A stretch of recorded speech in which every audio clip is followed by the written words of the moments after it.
ছুটির দিন মানেই হচ্ছে একটু প্রশান্তি, কিন্তু তবুও সেখানে কোনো শান্তি মিলে না। যেহেতু ছুটির দিন, তো সেহেতু হচ্ছে আমার বড় ছেলে চলে গেছে নামাজে, আর এখানে হচ্ছে আমার ছোট বাবা তার কাপড় চোপড় ধুচ্ছে। সে মাশাআল্লাহ এত একটা লক্ষ্মী বাচ্চা, যা বলার বাইরে।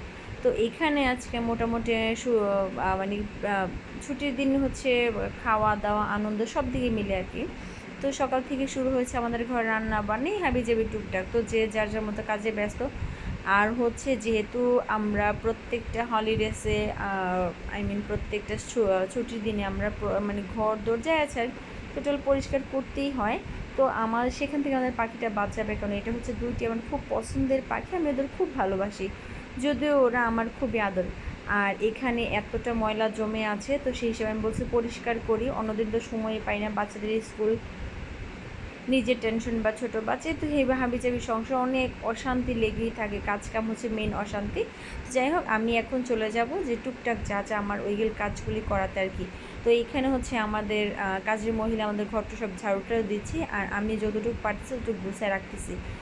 আর আমার মাকে আমি দিয়েছি যে মা টুকটাক এটা সেটা করে তাতে ভালো হয়। আর ঘরগুলি এত একটা অগুছালো থাকে যা বলার বাইরে, একটা গুছা আর থাকে না। আর এই আমার ড্রেসিং টেবিলের থেকে আমার বাচ্চাটা যত বলেন, ছোট বাচ্চাটা একদম এইটা সেটা হাবিজাবি সব কিছুর নাম একদম নোংরা করে ফেলে। আর আমার এই শখের ছোট্ট একটা বারান্দার মধ্যে বাগান, যেটা আমার খুব খুব খুবই পছন্দের। তো আমি যখনই সময় পাই তখনই আমি এগুলিকে পানি দেওয়া ট্রাই করি। আর ওই যে বললাম না, শুক্রবার মানে হচ্ছে পরিষ্কার করার দিন বা রান্নাবান্না করার দিন বা ভালো টালো খাওয়ার দিন, আর সর্বলাস্ট হচ্ছে একটু রেস্ট নেওয়ার দিন। আর এমনি হচ্ছে শুক্রবার ছাড়াও আমি আসলে সত্যি কথা কোনো দিন বসে থাকি অপছন্দ করি। আর নোংরা জিনিস তো আমার একদম বিরক্ত লাগে, আমি একদম নোংরা জিনিসটা আমি একদম অপছন্দ করে আর দেখতেই পাই না। আর এটা হচ্ছে আমার খুবই খুবই খুবই পছন্দের একটা সানগ্লাস, যেটা আমি খুব শখ করে কিনেছি। আর যদিও কিনছি এটা ওরকমভাবে পড়া হয় না, যেহেতু তো চিন্তা করি এখন মা হয়ে গেছে পড়লে কেমন লাগে, এখন তো ফ্যাশন করার সময় হচ্ছে আমার ছেলেদের। তো এখানে পরিষ্কার করতেও তার নিজের এত একটা মানে হিজিবিজি হয়ে গেছে, আসলে খুবই খারাপ লাগে। তো এইখানে আমি আমি এইটা পরিষ্কার করি, ওইটা পরিষ্কার করি, ওইটা করি, তো আমি নিজের হাতে একাই হাতে করি। আমার ছেলেটা আলহামদুলিল্লাহ একদম কী বলবো, সেই নাছোড় বান্দা, তো তবুও বলে আলহামদুলিল্লাহ সে যথেষ্ট পরিষ্কার থাকার চেষ্টা করে। আর সে যেদিন নামাজ চলে যাবে, শুক্রবারে, সে এসে দেখবেন অগোছালো করে ঘর দর হিবিজিবিজি করে চলে যাবে। আর এখানে প্রত্যেকটা জিনিস আমি যদি গুছায় রাখার ট্রাই করি, সে দিবেই না, সে একদম অগোছালো করে আর রেখে চলে যাবে। আর সবচেয়ে বড় কথা হচ্ছে, কাজ মানে একটা ধৈর্যের জিনিস, ধৈর্য ধরে কাজ করতে হয়। কিন্তু আমার বড় ছেলের ধৈর্য তো বলতে কিছুই নাই। তো তার মন মতো সে করবে, যখন তার একটু মনটা ভালো লাগবে তখন সে করবে, আর যদি তার মন না ভালো না লাগে তো করবেই না।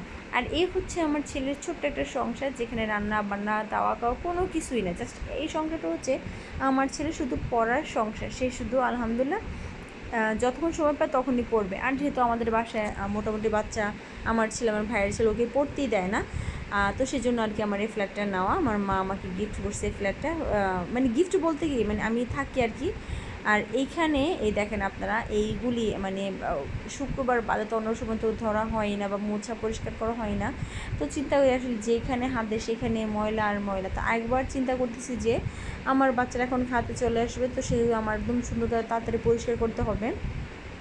আর দ্বিতীয় কথা হচ্ছে এগুলি সব ওরা আসার আগে আমার সব রেডিমেডি করতে হবে, যেহেতু আমার বাসায় আমার বোনের বাচ্চারা মেহমান হয়ে আসবে, ছোটোখাটো মেহমানগুলি আসবে। তো আমি এদিক দিয়ে হচ্ছে সবার জন্য রেডিমেডি করতেছি, আর ওইখানে হচ্ছে আমি আমার আর অনেকগুলি কাপড় জমে গেছিলো, তো ওনাকে বললাম ঠিক আছে আপনি কাপড়গুলি পরিষ্কার করুন, আমি অন্যদিকে ট্রাই করি। তো আসসালামু আলাইকুম।